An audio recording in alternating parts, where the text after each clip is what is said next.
สวัสดีค่ะวันนี้เราจะมาทำคาราเมลซอสนะคะเอาไว้ทำกาแฟหรือว่าจะทาขนมปังก็ได้ค่ะสำหรับเพื่อนๆนะคะที่อยากจะอ่านคำอธิบายก็กดที่ CC ได้เลยนะคะและกดตรงแคปชั่นนะคะจะมีส่วนสำคัญแยกไว้ให้ค่ะสามารถกดเลือกชมได้เลยนะคะ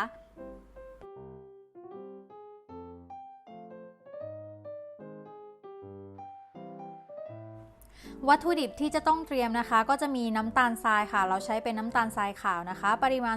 220กรัมค่ะน้ำเปล่านะคะ40 ml ค่ะวิปปิ้งครีม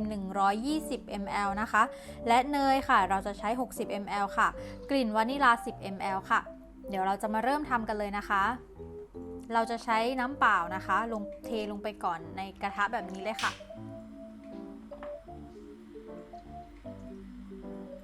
เทน้ำเปล่าลงไปนะคะจากนั้นก็จะเทน้ำตาลทรายลงไปค่ะและตั้งไฟนะคะอ่อนๆนะคะตั้งไฟอ่อนๆนะคะอีกวัตถุดิบอีกอย่างหนึ่งก็คือเลมอนนะคะบีบลงไปเล็กน้อยนะคะเพื่อไม่ให้น้ำตาลตกผลึกนั่นเองค่ะเปิดไฟอ่อนๆนะคะแล้วค่อยๆปล่อยให้น้ำตาลเนี่ยค่อยๆละลายนะคะถ้าเกิดว่าคนมันจะเป็นแบบนี้ค่ะตกผลึกแบบนี้นะคะ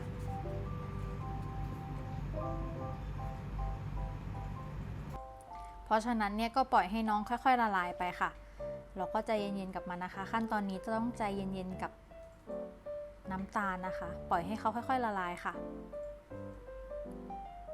สำหรับเพื่อนๆมือใหม่ที่หัดทำคาราเมลนะคะก็เปิดคลิปแล้วก็ดูไปพร้อมๆกันเลยค่ะว่าน้ำตาลเนี่ยมันจะเริ่มละลายแล้วมันจะเป็นสีแบบนี้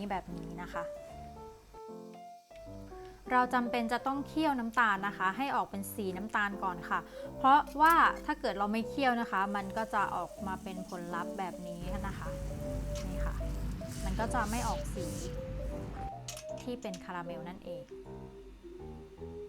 นี่ก็เป็นเหตุผลนะคะที่เราจะต้องค่อยๆปล่อยให้น้ำตาลละลายและให้ขึ้นสีเป็นสีน้ำตาลนะคะขั้นตอนนี้นะคะจะเป็นขั้นตอนการละลายน้ำตาลนะคะสำหรับเพื่อนๆมือใหม่ก็ให้เปิดคลิปนี้และดูไปพร้อมๆกันแล้วก็ทำไปพร้อมๆกันได้เลยนะคะสำหรับเพื่อนๆนะคะที่อยากจะกดข้ามก็กดไปที่ส่วนที่2ได้เลยค่ะ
และนี่นะคะก็จะเป็นลักษณะของน้ำตาลที่ได้ที่แล้วนะคะ ออกเป็นสีน้ำตาลตามที่เราต้องการแล้วค่ะ จากนั้นนะคะเราจะปิดเตาไฟนะคะ เมื่อเราปิดเตาไฟแล้วนะคะเราจะเทวิปปิ้งครีมแล้วก็คนตลอดเลยนะคะ ขั้นตอนนี้จะต้องระวังหน่อยนะคะเพราะว่ามันจะมีความร้อนขึ้นมาแบบนี้ค่ะนี่นะคะเทวิปปิ้งครีมแล้วก็คนไปตลอดเรื่อยๆเลยนะคะคนไปเรื่อยๆเรื่อยๆแบบนี้เลยค่ะ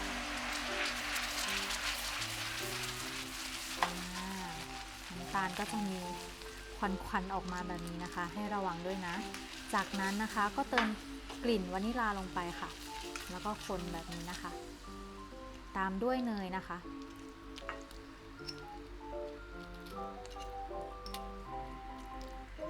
เนยที่เราใช้ในคลิปนะคะจะเป็นเนยเค็มค่ะเราก็เลยไม่เติมเกลือเพิ่มนะคะ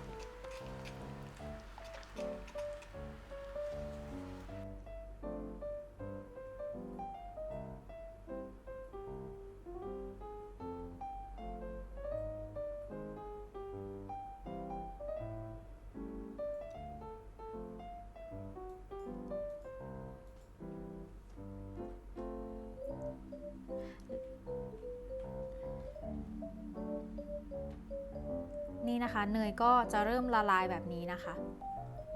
เนยให้ใช้เนยที่วางไว้ที่อุณหภูมิห้องนะคะน้องก็จะได้ละลายไวค่ะ